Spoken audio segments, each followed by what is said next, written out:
आज से हम आधुनिक भारत से संबंधित टॉपिक्स पर चर्चा करेंगे। और आधुनिक भारत में सबसे पहला जो टॉपिक है सिलेबस में वो है भारत में यूरोपीय कंपनियों का आगमन, arrival of European company in India. Bharat में कुल 6 यूरोपीय कंपनियों का आगमन इस प्रकार रहा। सबसे पहले पुर्तगाली आए, इसके बाद डच हॉलैंड से, इसके बाद अंग्रेज, देन डेनिश डेनमार्क से, और फ्रांसीसी, और सबसे लास्ट में स्वीडिश आए। पुर्तगाली सबसे पहले भारत में आएगा और सबसे लास्ट में भारत को छोड़ करके जाएगा। तो आज हम यूरोपीय कंपनियों में से पुर्तगाली कंपनी का भारत में आगमन, उसका कारण, उद्देश्य, स्वरूप पर चर्चा करेंगे। यह टॉपिक IAS, RAS और अन्य एग्जाम्स के लिए बहुत महत्वपूर्ण है, क्योंकि यहाँ से 1 या 2 क्वेश्चन जरूर आता है। और IAS मेंस एग्जाम में GS के पेपर में, और जिनका ऑप्शनल हिस्ट्री सब्जेक्ट है, यहाँ से 1 या 2 क्वेश्चन हर साल पूछे जाते हैं। टॉपिक्स काफी बड़ा है। ब्लैक बोर्ड पर मेन पॉइंट्स मैंने लिखने का प्रयास किया है, लेकिन मेन पॉइंट्स के भीतर काफी सारे सब पॉइंट हैं, तो आप उनको ध्यान से सुनेंगे जो ब्लैक बोर्ड पर दिखाई नहीं दे रहे हैं। और मैं आपको आश्वासन देता हूँ कि इस टॉपिक से संबंधित भविष्य में IAS एग्जाम में प्री परीक्षा में अगर कोई भी क्वेश्चन पूछा जाता है तो गारंटी है कि इसमें जो मैं कुछ बोल करके बताऊंगा उसी फैक्ट से अंतर्गत आएगा, उसके बाहर कुछ भी नहीं जा सकता। तो बहुत ध्यान से सुनेंगे। ब्लैक बोर्ड पर जितना लिखा हुआ है उससे 3 से 4 गुना ज्यादा आपको बोल करके बताया जाएगा। तो सबसे पहले हम देखेंगे कि आधुनिक Bharat, what is the modern India या मॉडर्न हिस्ट्री ऑफ इंडिया। आधुनिक भारत क्या है और इसे आधुनिक भारत नाम क्यों दिया जाता है। इतिहासकारों के मध्य विवाद ये है कि आधुनिक भारत का अर्थ क्या होना चाहिए और आधुनिक भारत का सिस्टमैटिक रूप से आरंभ कब से माना जाना चाहिए। तो इतिहासकारों ने आधुनिक भारत के कुछ लक्षण बताए हैं जो मध्यकालीन भारत और प्राचीन भारत की तुलना में अधिक आधुनिक प्रगतिशील माने जाते हैं। जैसे प्राचीन भारत और मध्यकालीन जो भारत है वहां शासन की प्रणाली राजतंत्रात्मक थी, जबकि आधुनिक भारत में इसे सीमित रूप में लोकतंत्र की ओर अग्रसर किया जाएगा। राजतंत्रात्मक प्रणाली आधुनिक भारत में नहीं मिलेगी, इसे मध्यकालीन मूल्य की तुलना में ज्यादा आधुनिक और प्रगतिशील माना जाता है। इसी प्रकार मध्यकालीन भारतीय इतिहास में जहां मानव के अधिकार, मूल अधिकार जैसे स्वतंत्रता का अधिकार, समानता का अधिकार ये काफी कम थे, वहीं आधुनिक भारत में नागरिकों को ये अधिकार अधिकतम मात्रा में प्राप्त होंगे। जैसे मध्यकालीन भारत में वोट डालने का अधिकार नहीं था, निर्वाचन की प्रणाली नहीं थी, ये आपको ब्रिटिश काल में आधुनिक भारत के दौरान प्रदान की जाएगी। इसलिए इसे मध्यकालीन मूल्यों की तुलना में ज्यादा आधुनिक और प्रगतिशील माना जाता है। इसी प्रकार आधुनिक काल में परिवहन संचार प्रणालियां, बैंकिंग और बीमा सिस्टम, आधुनिक औद्योगिक प्रणालियां, विभिन्न प्रकार के नवाचार शिक्षा के क्षेत्र में, कृषि विकास, औद्योगिक विकास के क्षेत्र में किए जाएंगे। इन्हीं सभी लक्षणों के आधार पर इसे आधुनिक भारत कहा जाता है। और इतिहासकार आधुनिक भारत के आरंभ के संबंध में 2 प्रकार की तिथि को लेकर के काफी ज्यादा विवाद रखते हैं। आधुनिक भारत का आरंभ औरंगजेब की मृत्यु 1707 से माना जाए, अथवा अंग्रेजों की प्लासी के युद्ध में विजय 1757 को माना जाए। औरंगजेब जो साम्राज्यवादी मुगल परंपरा का अंतिम मुगल सम्राट था, 1707 में उसकी मृत्यु के पश्चात भारत में लेटर मुगल्स, उत्तर मुगलों की परंपरा आरंभ हुई, जिन्हें दुर्बल, अक्षम और कमजोर मुगल शासक कहा जाता है, क्योंकि उनके समय में मुगल साम्राज्य के सभी बेहतरीन जो मूल्य हैं वो पतन की स्थिति में आ जाएंगे। इसीलिए कहा जाता है कि औरंगजेब की मृत्यु के पश्चात ही मध्यकालीन मूल्यों का पतन आरंभ हो गया और आधुनिक मूल्यों का आरंभ शुरू हो गया, क्योंकि औरंगजेब की मृत्यु से पहले ही भारत में यूरोपीय कंपनियों का प्रवेश हो चुका था और यूरोपीय कंपनियां भारत के पूर्वी और पश्चिमी तट पर अपना व्यापारिक बुनियादी ढांचा स्थापित कर चुकी थी और भारत के अधिकांश भाग से उनका व्यापारिक संबंध आरंभ हो चुका था। इसलिए इसके पश्चात यूरोपीय कंपनियां भारत में राजनीतिक दृष्टि से काम करेंगी। औरंगजेब के पश्चात कोई भी ऐसा शासक नहीं है जो इन यूरोपीय कंपनियों के राजनीतिक और सैनिक उद्देश्य को कमजोर कर सके, उन्हें पराजित कर सके और उन्हें उसमें बाधा उत्पन्न कर सके। यही कारण है कि औरंगजेब की मृत्यु के पश्चात इन यूरोपीय कंपनियों को भारत में व्यापारिक उद्देश्य के अलावा सैनिक और राजनीतिक दृष्टि से कार्य करने का अवसर प्राप्त होगा। इसलिए इतिहासकार 1707 की तिथि को आधुनिक भारत के आरंभ की तिथि मानते हैं। कुछ इतिहासकारों का मानना है कि 1707 की बजाय 1757 प्लासी के युद्ध की तिथि को आधुनिक भारत का आरंभ माना जाना चाहिए। प्लासी के युद्ध में ईस्ट इंडिया कंपनी की तरफ से रॉबर्ट क्लाइव ने बंगाल के नवाब सिराजुद्दौला को पराजित किया और बंगाल के नवाब की पराजय को ही भारत की पराजय माना गया, क्योंकि प्लासी के युद्ध के पश्चात ही ईस्ट इंडिया कंपनी को भारत में पहली राजनीतिक सफलता मिली और इसी के साथ कंपनी ने भारत में राजनीतिक धरातल प्राप्त किया और बंगाल को इसके पश्चात कैप्चर किया जाएगा और बंगाल को आधार बना करके ईस्ट इंडिया कंपनी शेष भारत के विजय अभियान और यात्रा को आरंभ करेगी। इसलिए प्लासी के युद्ध के पश्चात ही वास्तव में भारत में आधुनिक भारत का आरंभ हुआ, ऐसा कुछ इतिहासकार मानते हैं। इस प्रकार आधुनिक भारत के संबंध में दोनों डिस्प्यूट है कि आधुनिक भारत के लक्षण कौन कौन से हैं जो हमें मध्यकालीन और प्राचीन मूल्यों से अलग करते हैं और आधुनिक भारत का आरंभ किस स्थिति से माना जाना चाहिए। अगला पॉइंट है कि भारत में यूरोपीय कंपनियों का आगमन क्यों हुआ और किन परिस्थितियों में हुआ। यूरोपीय कंपनियों का आगमन भारतीय संदर्भ में और यूरोप महाद्वीप के संदर्भ में देखा जाएगा, यानी 14वीं से 16वीं शताब्दी के मध्य यूरोप महाद्वीप में पुनर्जागरण की घटना घटित हुई। पुनर्जागरण का अर्थ है कि यूरोप महाद्वीप में मध्यकालीन मूल्य जिन्होंने समाज, अर्थव्यवस्था, राजनीति और सांस्कृतिक प्रगति को पूरी तरह से धूमिल कर दिया और वहां पर पोप जो ईसाई धर्म गुरु था और चर्च का अध्यक्ष था, वह समाज, अर्थव्यवस्था, राजनीति को धार्मिक क्षेत्र के अलावा कंट्रोल करता था। पोप के कारण ही यूरोप महाद्वीप की जो प्रगतिशील मूल्य थे, जो उनका क्लासिकल लिटरेचर था, क्लासिकल जो वैल्यूज थे, जिन मूल्यों पर यूरोप महाद्वीप गर्व करता था, पोप के शासनकाल के दौरान ये सभी मूल्य कमजोर हो गए और वो प्रगतिहीनता का शिकार हुए। इसलिए यूरोप के नागरिकों ने 14वीं शताब्दी के पश्चात चर्च, पोप, पादरी और सामंतों के खिलाफ एक वहां पर आंदोलन किया, उनका विरोध किया, जिसे इतिहास में पुनर्जागरण की घटना के रूप में देखा जाता है। तो पुनर्जागरण के पश्चात यूरोप महाद्वीप में 16वीं शताब्दी तक आते आते चर्च और पोप की अधीनता कमजोर हुई, राजनीति, समाज फिर से स्वतंत्र हुए, वहां राजतंत्र स्थापित हुए और राजतंत्रों के माध्यम से नागरिकों को फिर से पूरी स्वतंत्रता प्रदान की गई। तभी से यूरोप में फिर से व्यापारिक कंपनियां बनने लगी और इन व्यापारिक कंपनियों ने शेष दुनिया की यात्रा करना आरंभ कर दिया, क्योंकि पुनर्जागरण से पहले पोप ने व्याख्या इस प्रकार से की थी कि संसार का अर्थ केवल यूरोप महाद्वीप है, यूरोप महाद्वीप के चारों ओर पानी है और उसके बाहर कोई भी लैंड, स्थल, भूभाग नहीं है। तो पोप ने संसार की व्याख्या सिर्फ यूरोप महाद्वीप के अंतर्गत ही की, यूरोप महाद्वीप के अलावा कोई संसार नहीं होता है। लेकिन पुनर्जागरण के पश्चात जब राजतंत्र पुनः स्थापित हुए, तब राजतंत्रों ने व्यापारियों और कंपनियों को फिर से स्वतंत्रता प्रदान की और तब कंपनियों ने यूरोप महाद्वीप के बाद समुद्री रास्ते से शेष दुनिया की ओर आगमन शुरू किया और उसी की प्रक्रिया के परिणाम स्वरूप शेष दुनिया की खोज हुई। और इसी प्रक्रिया में भारत में 6 कंपनियों का क्रम से आरंभ होगा, पुर्तगाली, डच, अंग्रेज, डेनिश, फ्रांसीसी और स्वीडिश। तो सबसे पहले भारत में पुर्तगाली आए। तो जब भारत में पुर्तगाली आए उस समय भारत की राजनीतिक परिस्थितियां किस प्रकार की थी, यहां से क्वेश्चन प्रीलिम्स और मेंस के लिए कॉन्सेप्ट वाइज शुरू होते हैं। तो पुर्तगालियों के भारत आगमन के समय पॉलिटिकल सिचुएशन, पॉलिटिकल कंडीशन किस प्रकार की थी।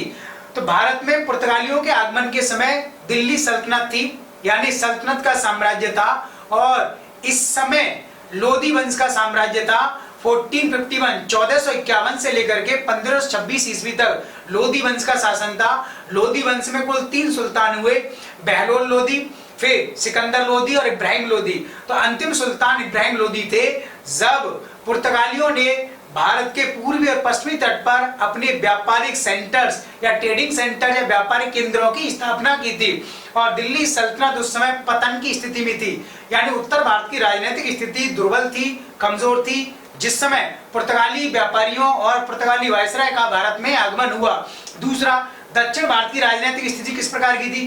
दक्षिण भारत में इस समय 2 प्रकार की राजनीतिक शक्तियां थी, एक बहमनी साम्राज्य और दूसरा विजयनगर साम्राज्य। बहमनी साम्राज्य शिया मुसलमान साम्राज्य था और बहमनी साम्राज्य की स्थापना 1347 ईस्वी में या 14वीं शताब्दी में जफर खान अथवा अलाउद्दीन हसन बहमन शाह ने की और बहमनी साम्राज्य की राजधानी गुलबर्गा थी, यानी आज का जो उत्तरी कर्नाटक है वहां बहमनी साम्राज्य था और इसके दक्षिणी दिशा में दक्षिणी कर्नाटक और आंध्र प्रदेश वाले हिस्से पर विजयनगर साम्राज्य था, जिसकी स्थापना 1336 ईस्वी में हरिहर और बुक्का के द्वारा की गई। और विजयनगर साम्राज्य में क्रम से 4 राजवंशों ने शासन किया और विजयनगर साम्राज्य की राजधानी विजयनगर थी, जिसे दक्षिणी कर्नाटक में हम्पी या हस्तिनावती के माध्यम से जाना जा सकता है। विजयनगर साम्राज्य हिंदू साम्राज्य था, बहमनी साम्राज्य सिया मुस्लिम साम्राज्य था, इसलिए इन दोनों साम्राज्यों में सत्ता के लिए संघर्ष जारी था। और यही कारण है कि पुर्तगालियों को इसी संघर्ष का लाभ मिला और इसी का लाभ उठाते हुए उन्होंने भारत के पूर्वी और पश्चिमी तट पर अपने व्यापारिक केंद्रों की स्थापना की। तो विजयनगर साम्राज्य में पुर्तगाली वायसराय के आगमन के समय में तुलुक वंश का शासन आरंभ हो चुका था। तुलुक वंश जिसका शासनकाल 1505 से 1570 ईस्वी माना जाता है। और जब पुर्तगालियों का व्यापार काफी समृद्ध स्थिति में पहुंच गया, उसमें विजयनगर में तुलुक वंश के राजा कृष्णदेवराय थे।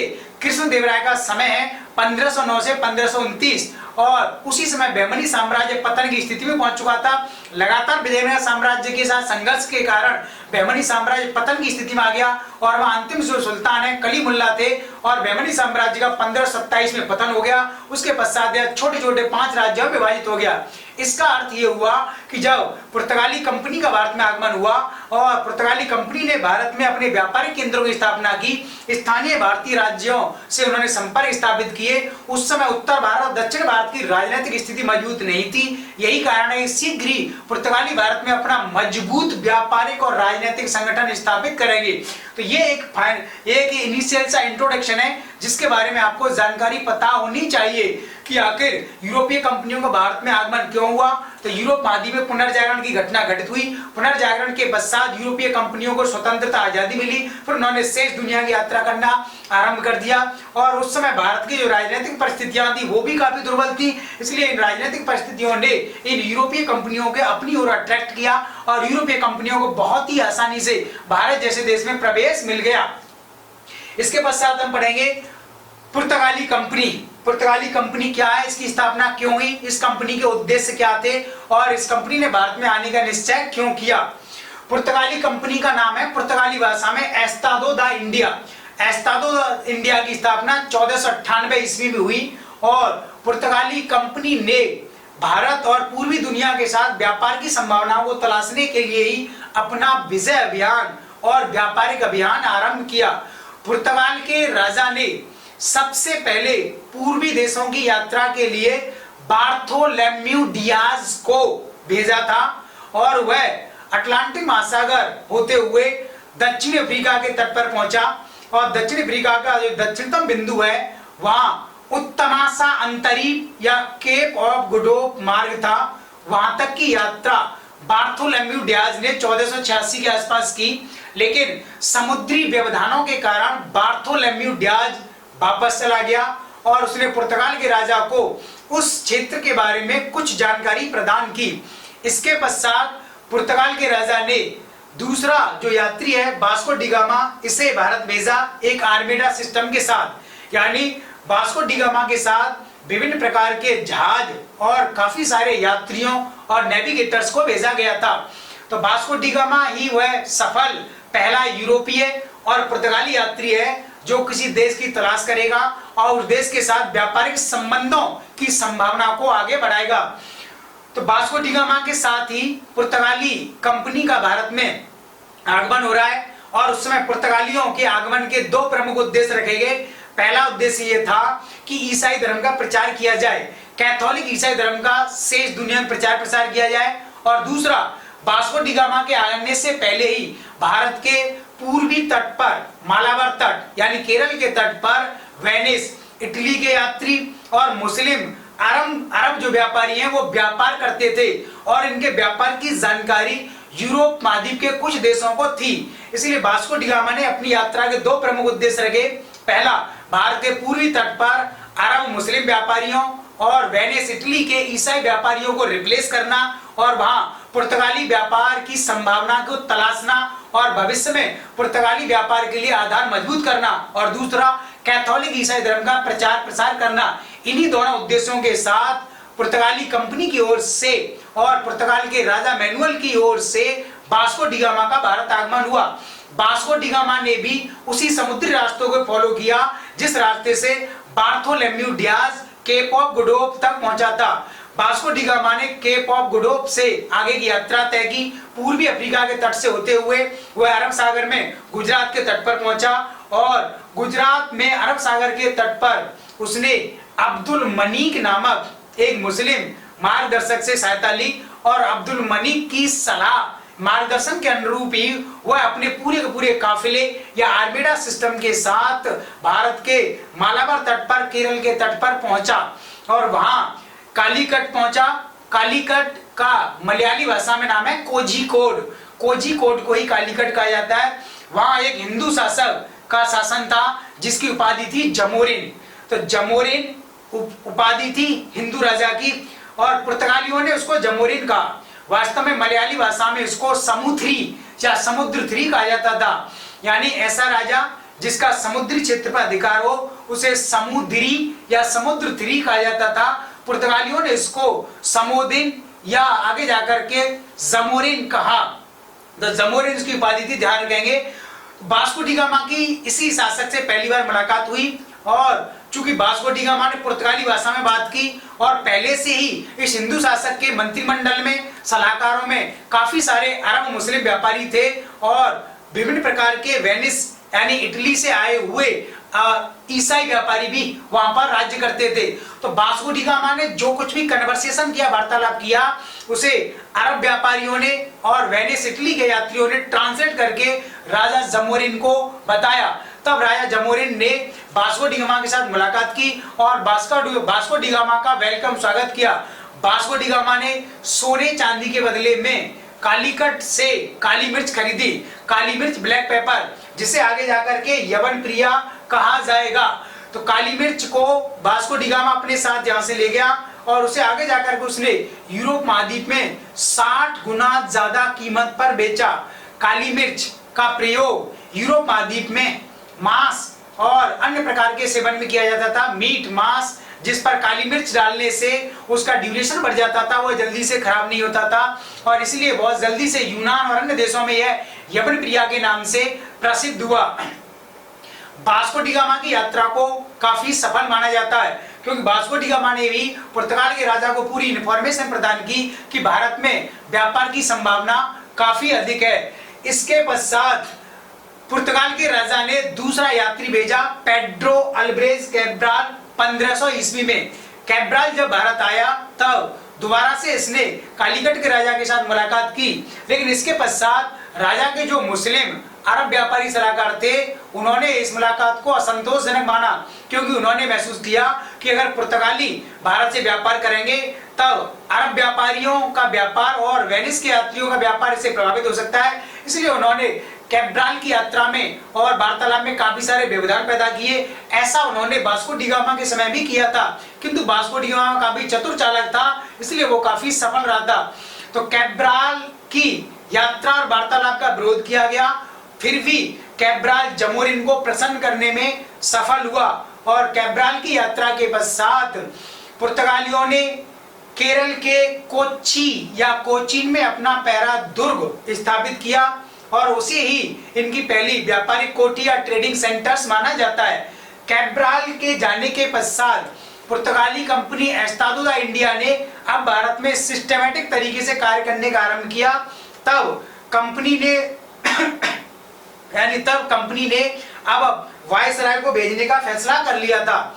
यानी जब वास्को डी गामा को भारत भेजा गया था तब वास्को डी गामा के कई मिशन हुए। इसके पश्चात 1498 में वास्को डी गामा आया, फिर इसके पश्चात 1502 में दोबारा से आया था और अंतिम रूप से 1524 में वास्को डी गामा तीसरी बार भारत आया था।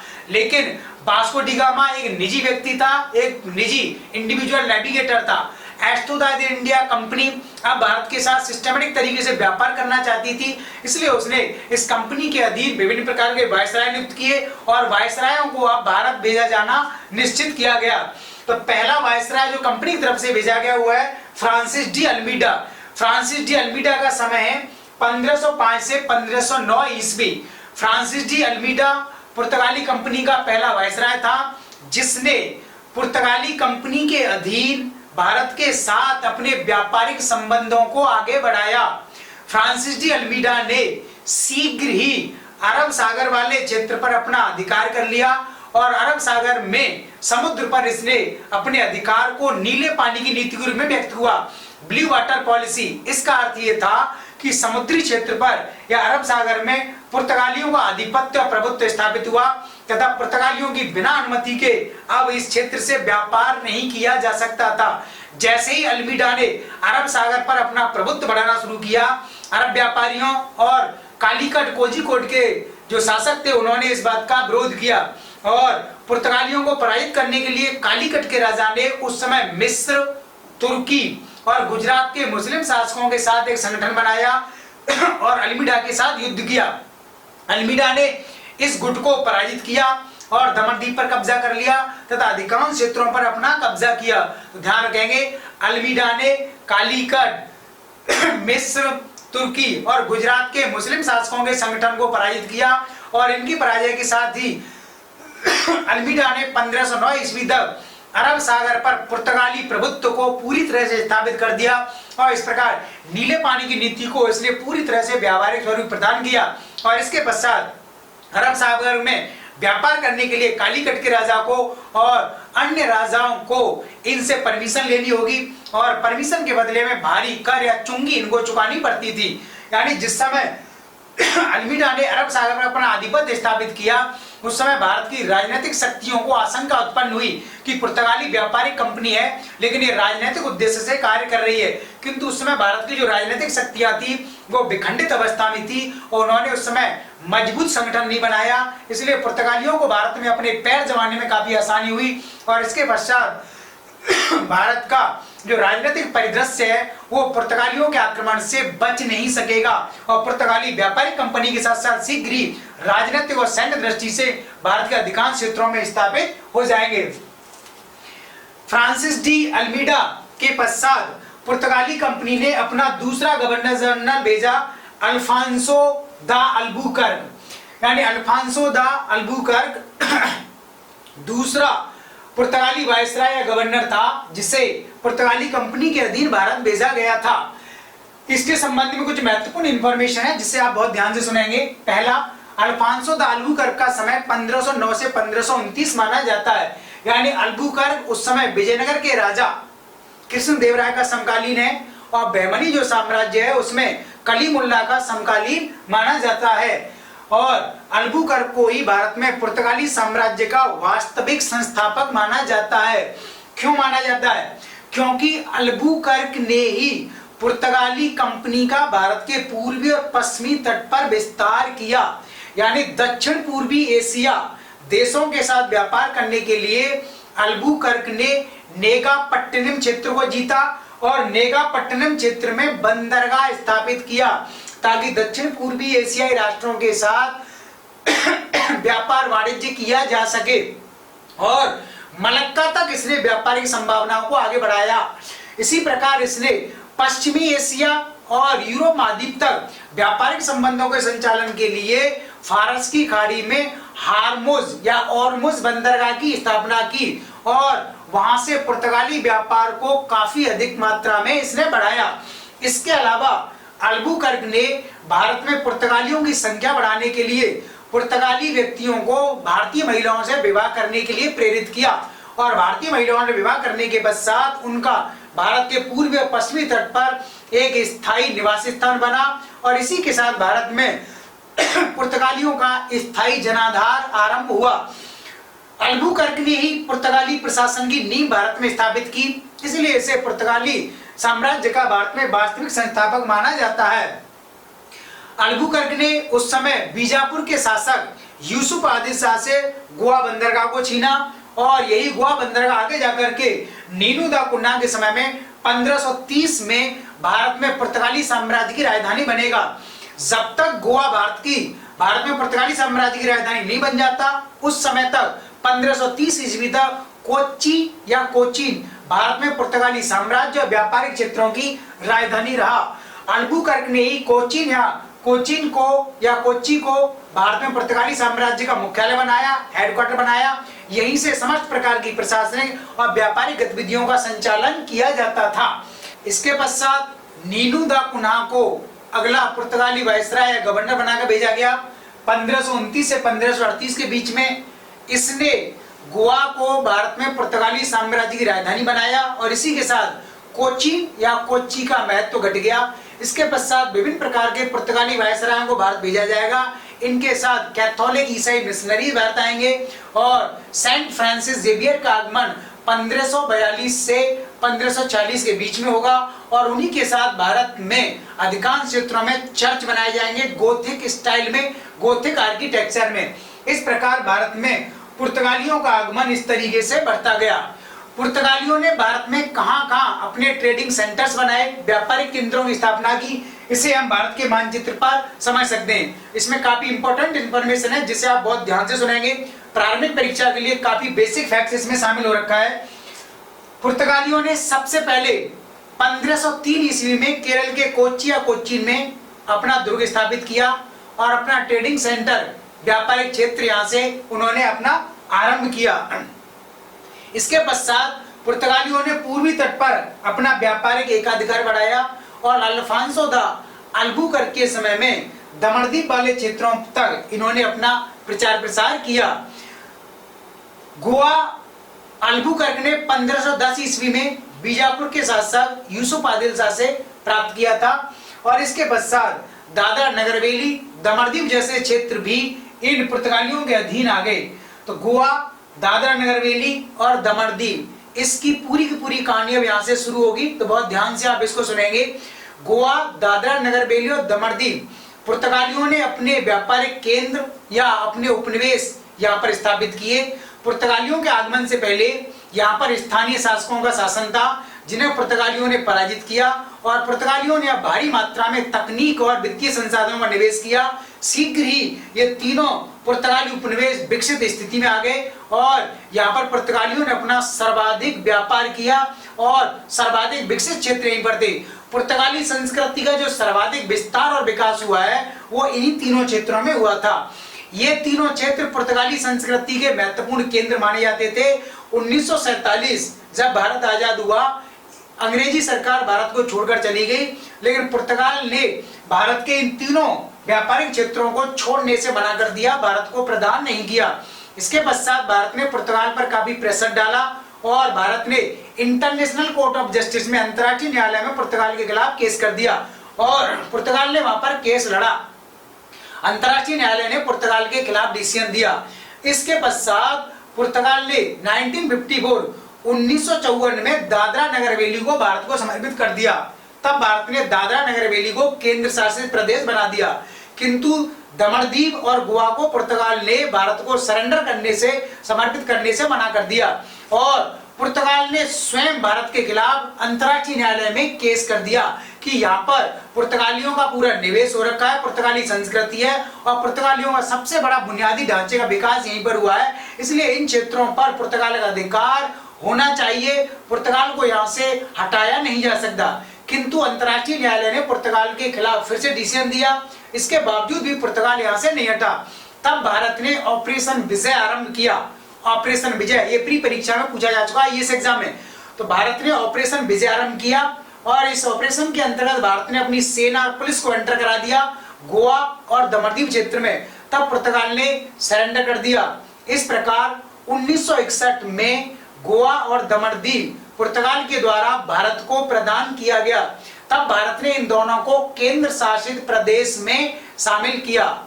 इसके पश्चात 56वां संविधान संशोधन अधिनियम 1987 में भारत ने पास किया भारतीय संसद के द्वारा और तब 1987 में गोवा को भारत का 25वां राज्य बनाया। इस प्रकार भारत में राज्यों का पुनर्गठन हुआ। दादरा नगर हवेली और दमनदीप को भारत ने केंद्र शासित प्रदेशों की श्रेणी में बनाए रखा। इसी प्रकार पश्चिमी तट पर पुर्तगाली कंपनी ने विभिन्न प्रकार के अपने व्यापारिक केंद्र स्थापित किए। मद्रास वाले क्षेत्र में सैन टोमे और नेगापट्टिनम बंदरगाह बनाए और इन दोनों बंदरगाहों से दक्षिण पूर्वी एशिया के देशों के साथ व्यापार किया जाता था। दक्षिण पूर्वी एशिया जहां Indonesia, Malaysia, Singapore, Laos, Vietnam इस प्रकार के देश थे, इन देशों के साथ व्यापार यहीं से किया जाता था। ये दोनों बंदरगाह कोरोमंडल तट पर थे और कोरोमंडल तट से पुर्तगाली कपड़े का व्यापार करते थे।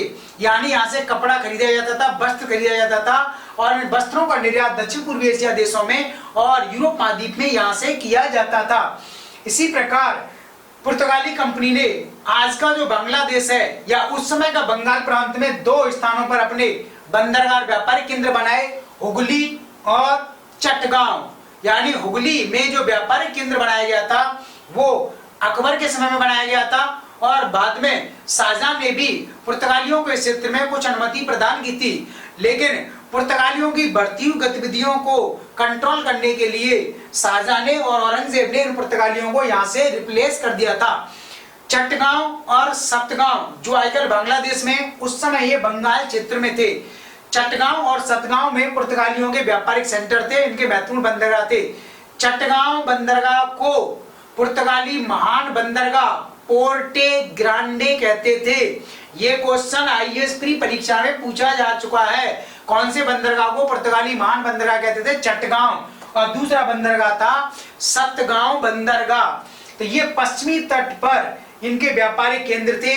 शीघ्र ही इन व्यापारिक केंद्रों को ईस्ट इंडिया कंपनी के द्वारा पुर्तगालियों से छीन लिया जाएगा, क्योंकि पुर्तगालियों और अंग्रेजों में आगे जाकर के संघर्ष होगा। इस प्रकार पुर्तगाली शीघ्र ही पश्चिमी तट से रिप्लेस कर दिए जाएंगे और भारत के पूर्वी तट पर ही वो पूरी तरह से स्थापित हो जाएंगे और पूर्वी तट में गोवा, दमन दीव, दादरा नगर हवेली और कोचीन से उनका मुख्य व्यापार किया जाएगा।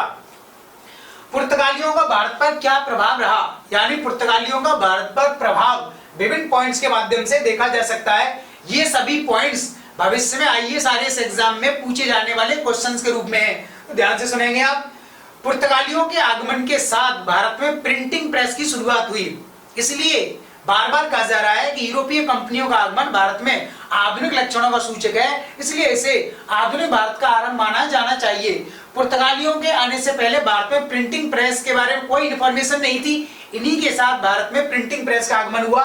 पहली प्रिंटिंग प्रेस गोवा में स्थापित की गई 1556 में और 1557 से प्रिंटिंग प्रेस ने कार्य करना आरंभ कर दिया।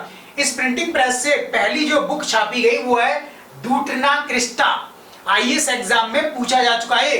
ड्यूटना क्रिस्टा पहली तमिल भाषा की पुस्तक थी जो पुर्तगालियों ने प्रकाशित की और इसके पश्चात दूसरी पुस्तक थी गोआ दूसरी पुस्तक थी और इस पुस्तक में आयुर्वेद तथा जड़ी बूटियों का पूरा भारतीय ज्ञान प्रस्तुत किया गया है। यानी पुर्तगाली भारतीयों के जड़ी बूटी और औषधि संबंधी ज्ञान से काफी प्रभावित किए और उस ज्ञान को उन्होंने गोवा नामक पुस्तक में प्रकाशित किया।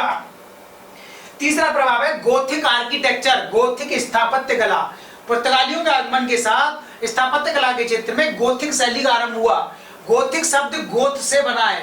गोथ का अर्थ होता है ऐसे जर्मन नागरिक या ऐसे जर्मन व्यक्ति जो अपनी परंपरा में काफी रूढ़िवादी थे और बर्बर थे, आदिवासी थे और उन्होंने मध्यकालीन यूरोपीय क्षेत्रों पर आक्रमण किया, उनके बिल्डिंग्स आर्किटेक्चर को नष्ट कर दिया और अपनी बर्बर शैली के अनुरूप उन्होंने जो बिल्डिंग्स बनाई उन्हें गोथिक आर्किटेक्चर, गोथिक स्थापत्य कला कहा जाता है।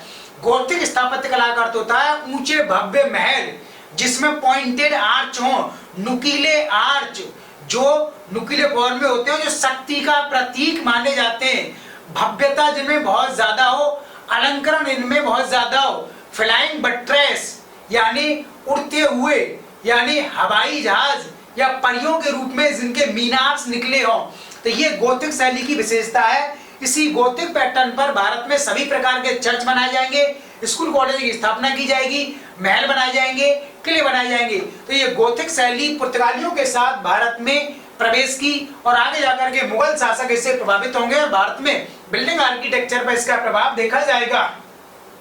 पुर्तगालियों के आगमन के साथ ही भारत में तंबाकू की खेती आरंभ हुई। यानी तंबाकू के पौधे के बारे में भारतीयों को जानकारी थी कि नहीं, इस बारे में काफी विवाद बना हुआ है, लेकिन ये तथ्य पूरी तरह से सत्य है कि पुर्तगालियों ने भारत में व्यावसायिक आधार पर टोबैको कल्टीवेशन, तंबाकू की खेती आरंभ की और तंबाकू का व्यावसायिक गतिविधियों के रूप में प्रयोग आरंभ हुआ। चौथ कर की परंपरा, यानी पुर्तगालियों ने ही सबसे पहले चौथ कर दिया रामनगर के राजा को।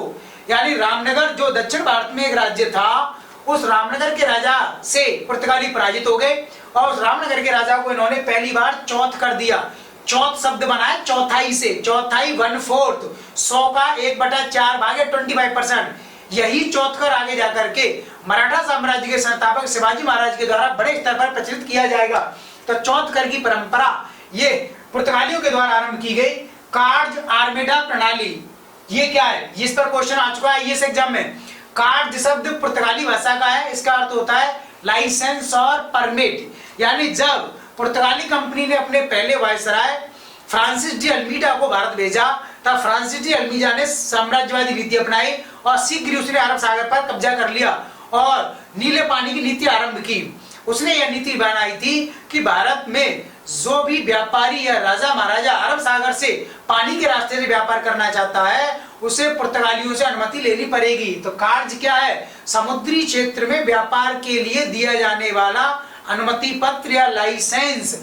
और आर्मेडा प्रणाली क्या है, यानी जब ये लाइसेंस प्रदान करते थे तब उस व्यापारी को या उसके व्यापारिक सामान को अपने समुद्री जहाजों नावों के माध्यम से सुरक्षा प्रदान करते थे, क्योंकि उस समय समुद्री क्षेत्र में लुटेरों के माध्यम से व्यापारी जहाजों को लूट लिया जाता था, व्यापारियों की हत्या की जाती थी। तो कार्ज आर्मेडा प्रणाली या इसे हिंदी भाषा में काफला प्रणाली कहा जाता है, यह पुर्तगालियों के अरब सागर पर समुद्री क्षेत्र पर प्रभुत्व और एकाधिकार अथवा आधिपत्य का सूचक था। मुगल सम्राट अकबर को भी अरब सागर से मुगल व्यापारियों के माध्यम से व्यापार हेतु पुर्तगालियों से कार्ड या परमिशन लेनी पड़ती थी और मुगल सम्राट अकबर को भी पुर्तगालियों के समक्ष सरेंडर करना पड़ा था। तो समझ सकते हैं कि पुर्तगालियों ने अरब सागर पर कितनी अधिक मात्रा में अपना प्रभुत्व और शक्ति को स्थापित किया था। सेल्ला या सालेमपुरी या सेल्ला, इंपॉर्टेंट क्वेश्चन पूछा जा चुका है। सेल्ला या सालेमपुरी या सेल्ला, यह एक कपड़ा था, एक वस्त्र था जिसका निर्यात पुर्तगाली कोरोमंडल वाले तट से दक्षिण अफ्रीका में करते थे, अफ्रीका महाद्वीप के देशों में। और यह बहुत कीमती सूती कपड़ा था और इस सूती कपड़े को पुर्तगाली कोरोमंडल तट से खरीदते थे और इसे अफ्रीका महाद्वीप के विभिन्न देशों में करते थे।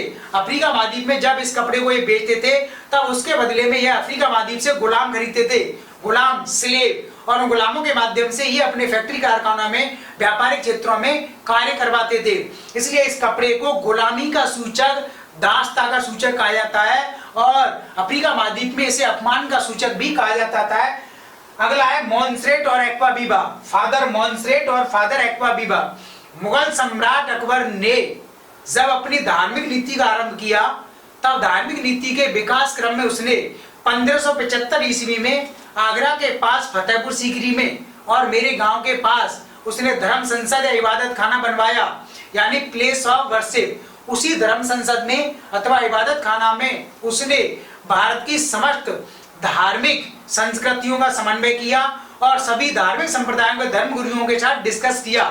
उसी इबादत खाना धर्म संसद में उसने दोनों ईसाई धर्मगुरुओं फादर मोंसरेट और एक्वावीवा को इनवाइट किया था और उनके साथ ईसाई सिद्धांतों पर डिस्कस किया था। और तब मोंसरेट और एक्वावीवा को अकबर ने अपने पुत्र दानियाल का टीचर, शिक्षक नियुक्त किया था ताकि उसके पुत्र को अच्छे संस्कार प्राप्त हो सके। लेकिन फादर मोंसरेट और एक्वावीवा ने दानियाल को पढ़ाने का काफी प्रयास किया, इसके बावजूद दानियाल अच्छा शासक नहीं था या अच्छा युवराज नहीं बन पाया। शीघ्र ही अत्यधिक शराब के सेवन के कारण उसकी मृत्यु हो गई थी। लेकिन बाबर ने इन पुर्तगालियों के साथ, कैथोलिक ईसाई मिशनरी के साथ एक फ्रेंडली रिलेशन अपनाया और इनको साम्राज्य में एक निश्चित स्थान प्रदान किया। पुर्तगालियों के आगमन के साथ भारत में आधुनिक के आधार पर मुद्रा प्रणाली आरंभ हुई। पुर्तगालियों ने एक मुद्रा प्रणाली भारत में आरंभ की थी, क्रूजेरो। तो क्रूजेरो पुर्तगालियों की मुद्रा थी, करेंसी थी। इस मुद्रा के माध्यम से ही व्यापार किया जाता था, आयात निर्यात किया जाता था। अंग्रेज वर्सेस पुर्तगाली, यानी जब पुर्तगालियों का पूर्वी तट और पश्चिमी तट पर व्यापारिक क्षेत्र काफी तीव्र गति से बढ़ने लगा, तब ईस्ट इंडिया कंपनी को आशंका हुई कि आगे जाकर के ईस्ट इंडिया कंपनी के व्यापारिक क्षेत्रों में पुर्तगालियों का हस्तक्षेप हो सकता है। इसलिए अंग्रेजों ने पुर्तगालियों के साथ राजनीतिक संघर्ष आरंभ किया। 1588 में अंग्रेजी सरकार ने पुर्तगाली कंपनी के खिलाफ सिस्टमैटिक अभियान किया और 1588 ईस्वी में पुर्तगाली आर्मेडा काफिला को पहली बार पराजित किया। इसके पश्चात जब 1600 ईस्वी में ईस्ट इंडिया कंपनी बन गई और उसने भारत के साथ अपने व्यापारिक रिलेशन को आगे बढ़ाया, तब 1622 ईस्वी में ईस्ट इंडिया कंपनी ने पुर्तगालियों से हार्मुज या ऑर्मुज बंदरगाह जो फारस की खाड़ी में स्थित था उसे छीन लिया और इस प्रकार पुर्तगाली सर्वश्रेष्ठता को समुद्री क्षेत्र में पहली बार चुनौती ईस्ट इंडिया कंपनी के माध्यम से दी गई। इन दोनों डेट को दोबारा से सुनो, इस पर क्वेश्चन पूछा गया है। 1588 ईस्वी में अंग्रेजी सरकार ने पुर्तगाली आर्मेडा काफिला को पराजित किया और 1622 ईस्वी में ईस्ट इंडिया कंपनी ने हार्मुज या ऑर्मुज बंदरगाह को पुर्तगालियों से प्राप्त किया। इसके पश्चात पुर्तगालियों का पतन शुरू हो गया। 1661 ईस्वी में पुर्तगालियों ने अपनी राजकुमारी कैथरीन ब्रेगांजा का विवाह ब्रिटेन के राजा चार्ल्स सेकंड के साथ किया और इस विवाह में पुर्तगालियों ने बंबई के बंदरगाह को दहेज के रूप में दे दिया इंग्लैंड के राजा चार्ल्स सेकंड को। आगे जाकर के इंग्लैंड के राजा चार्ल्स सेकंड ने इस बंदरगाह को कुछ पैसे के बदले में 1668 ईस्वी में ईस्ट इंडिया कंपनी को दे दिया। इस प्रकार बंबई का महत्वपूर्ण क्षेत्र पुर्तगालियों के हाथ से निकल करके ईस्ट इंडिया कंपनी के पास चला गया और 1739 में मराठों ने सालसेट, बसीन एवं चौल जैसे बंदरगाहों को पुर्तगालियों से छीन लिया। इस प्रकार 17वीं शताब्दी के अंत तक आते आते ईस्ट इंडिया कंपनी ने बहुत बड़ा साम्राज्य पुर्तगालियों से छीन लिया और पुर्तगालियों का पतन आरंभ हो गया और पश्चिमी तट पर पुर्तगालियों का पूरी तरह से सफाया हो गया और पुर्तगाली कंपनी भारत के पूर्वी तट पर आकर के सिकुड़ गई और गोवा, दमन-दीव, दादरा नगर हवेली में ही पुर्तगाली संस्कृति और पुर्तगाली व्यापारिक केंद्र लास्ट तक बने रहे भारत की आजादी तक। ठीक है, तो पुर्तगाली कंपनी के बारे में पूरी की पूरी इंपॉर्टेंट इंफॉर्मेशन थी। इसके बाहर पुर्तगालियों के बारे में कोई भी इंफॉर्मेशन शेष नहीं है। इसको आप बहुत अच्छे से ध्यान से सुन लो एक दो बार और याद कर लो। इसके बाहर कोई भी पॉइंट शेष नहीं रहा है और भविष्य में जो भी क्वेश्चन पूछा जाएगा वो इन्हीं में से होगा। यूपीएससी इन्हीं में थोड़ा बहुत बदलाव कर सकेगी। यूपीएससी के लिए काफी सारे इंपॉर्टेंट फैक्ट्स इसमें हैं। ज्यादातर मैंने आपको बीच में इंडिकेट कर दिए कौन कौन से क्वेश्चन पूछे जा चुके हैं। आरएएस स्टेट एग्जाम्स में भी यहाँ से रेगुलर क्वेश्चन पूछे जाते हैं तथा यूपीएससी जो भी एग्जाम लेता है, चाहे वो सीडीएस का एग्जाम हो, एनडीए का एग्जाम हो या असिस्टेंट कमांडेंट का एग्जाम हो, ये जो बेसिक फैक्ट्स आपको बताएंगे यहाँ से क्वेश्चन पूछे जाते हैं। आईएएस मेंस में जो क्वेश्चन यहाँ से पूछा जा सकता है जीएस के पेपर में कि 16वीं शताब्दी में पुर्तगाली कंपनियों का भारत में आगमन क्यों हुआ, तब आपको इन परिस्थितियों का उल्लेख करना चाहिए। 16वीं शताब्दी में यूरोप महाद्वीप में पुनर्जागरण हुआ। पुनर्जागरण से चर्च और पोप की प्रभुसत्ता का अंत हुआ। यूरोपीय कंपनियों और व्यापारियों को आजादी प्राप्त हुई, इसलिए शेष दुनिया की ओर उनका आवागमन बढ़ा। दूसरा, भारत की राजनीतिक परिस्थितियां उस समय काफी कमजोर थी और इन कमजोर राजनीतिक परिस्थितियों ने यूरोपीय कंपनियों को एक भारत में प्रवेश का मार्ग उपलब्ध कराया। इसी प्रकार भारत के साथ पहले से ही अरब व्यापारी और वेनिस के यात्री व्यापार कर रहे थे। यानी प्राचीन काल में हम इस बात की जानकारी रखते हैं कि रोमन साम्राज्य का रिलेशन भारत के पूर्वी तट पर कोरोमंडल तट पर चेल, चोर और पांड्य साम्राज्य के साथ, तो ये पूरी इंफॉर्मेशन यूरोप महाद्वीप में पहले से थी। तो इसी बैकग्राउंड में 16वीं शताब्दी के आसपास इन यूरोपीय कंपनियों का भारत में आगमन हुआ। फिर यूरोपीय कंपनियों ने भारत को किस प्रकार से प्रभावित किया, लिटरेचर के सेक्टर में, व्यापार के क्षेत्र में, तकनीक के क्षेत्र में, अर्थव्यवस्था के क्षेत्र में, मुद्रा के क्षेत्र में, धार्मिक क्षेत्र में, आर्किटेक्चर के क्षेत्र में, कला के क्षेत्र में, ये पूरे के पूरे पॉइंट्स आपको याद रखने हैं। इस प्रकार से क्वेश्चन पूछे जा सकते हैं। ठीक है, थैंक यू, धन्यवाद।